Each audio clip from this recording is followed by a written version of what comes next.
السلام عليكم، ازيكم يا حلوين؟ دي بقى المكشكشة، الترند اللي كان مكسر الدنيا في رمضان، واللي المحلات بتبيعه بأسعار خيالية. فاحنا هنعمله بأقل التكاليف، ونبدأ وصفتنا على بركة الله. وأول حاجة هنعملها هو العسل أو السيرب.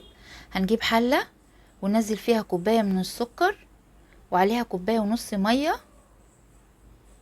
وعصير نص ليمونة. هنعصر الليمون بالشكل ده،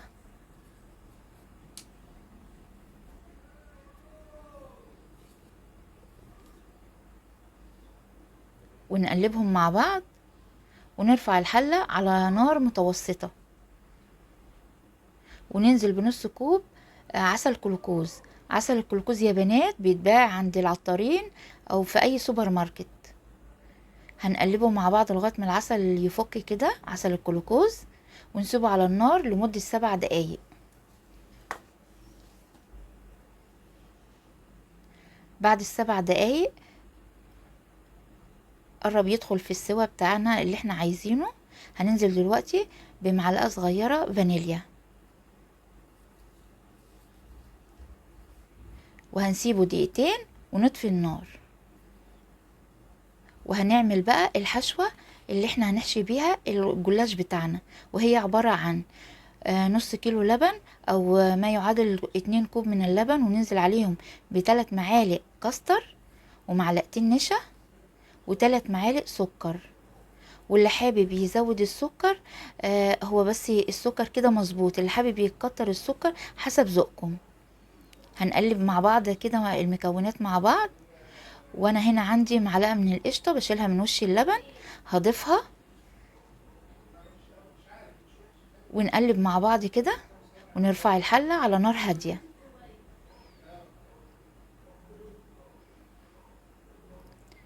ونقلب مع بعض. هنزل هنا بمعلقة فانيليا،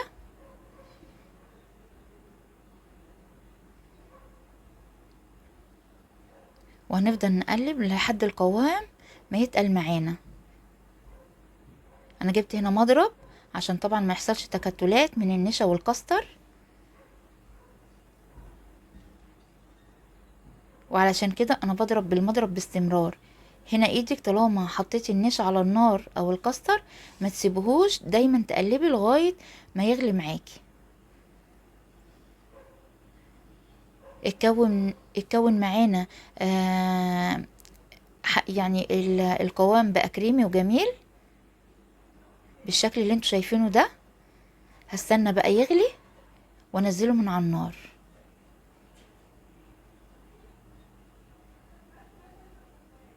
ما شاء الله، الحشوة جميلة. هنفضيها بقى في بولة زي ما انتوا شايفين كده، ونسيبها تهدى شوية عبال ما نحضر المكونات اللي احنا هنستخدمها. هنغطيها طبعا بكيس بلاستيك او استرتش راب، عشان ايه؟ انتوا عارفين الكاستر والنشا بتعمل طبقة على الوش، فاحنا بنحافظ ان هي ما تعملش طبقة على الوش بالاسترتش راب. هنركنه بقى ونشوف احنا هنعمل ايه. انا عندي هنا لفة جلاش من رمضان كانت في الفريزر، بس يا ريت تجيبوا جلاش طازة احسن ليكم يعني. انا فردت هنا الجلاش بالشكل ده، وهغطيه بفوطة عشان ما ينشفش مننا قبل ما احضر الصينية اللي هنعمل فيها الوصفة. انا هنا جبت صينية بايركس وكوباية من الزبدة. دي زبدة صفرا يا بنات، لو عندك سمنة بلدي طبعا احسن، بتخلي طعم الجلاش في حتة تانية خالص. بس انا ما كانش عندي سمنة بلدي، كان عندي زبدة بلدي برضو من الصفرا. دهنت الصينية بالشكل ده، وهجيب ورقة من الجلاش وهفردها في الصينية بالشكل ده، واسيب الجزء خارج الصينية. وبرضو في الجنب التاني هعمل نفس الحكاية، هسيب جزء بره الصينية، وفي كل جنب من الصينية هفرد ورقة جلاش واسيب جزء بره الصينية. وانا طبعا هقول لكم الجزء ده انا سايباه ليه. عندك ورقة مقطعة بقى بتحشي فيها في النص كده يعني قبل ما ننزل الحشوة عليها بالشكل اللي انتوا شايفينه ده. هننزل بقى بالحشوة الجميلة اللي احنا عملناها مع بعض كده، ونفردها في الصينية،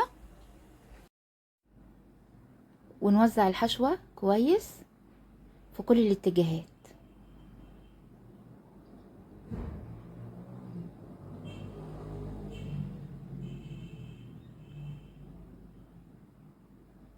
بحيث تبقى في كل المكان.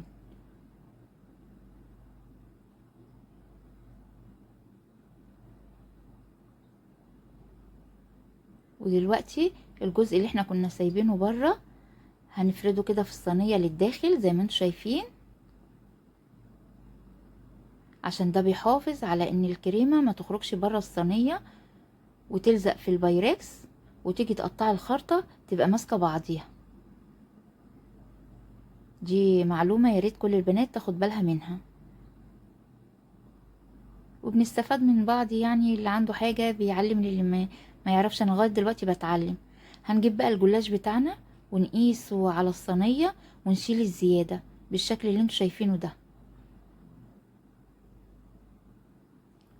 وفاكرين بقى زمان يا بنات كنا بنعمل ايه من ورق الكراريس؟ كنا بنعمل المروحة اللي بنهوي بيها. هنعمل دلوقتي في الجلاش كده، هنمسك ورقة ورقة ونعملها مروحة بالشكل اللي انتوا شايفينه ده.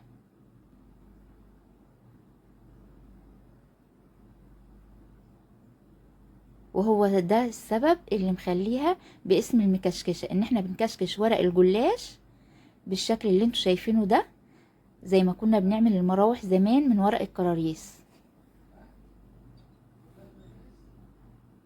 كل ما نخلص ورقة كده بالشكل ده ونكشكشها نحطها في الصينية،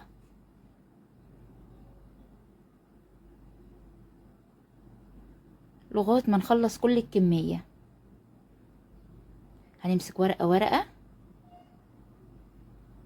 ونكشكشها بالشكل ده. هكمل انا بقى كل الكشكشة بتاعت ورق الجلاش وارجع لكم.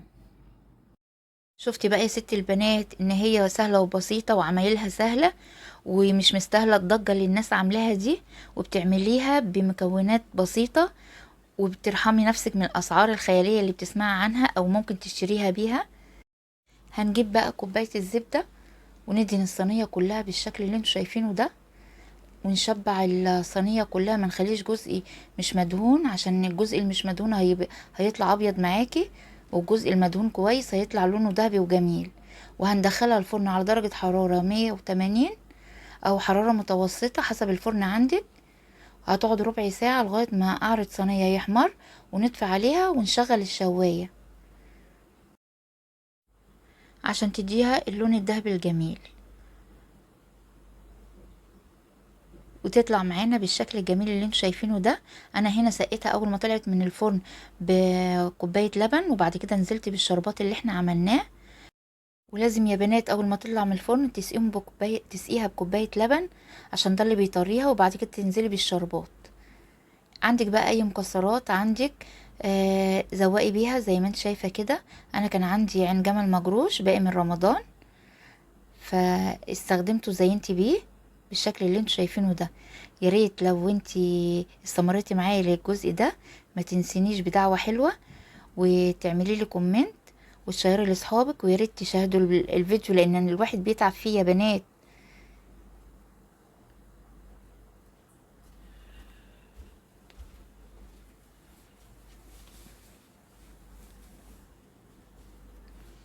يا سيدي يا سيدي على الجمال،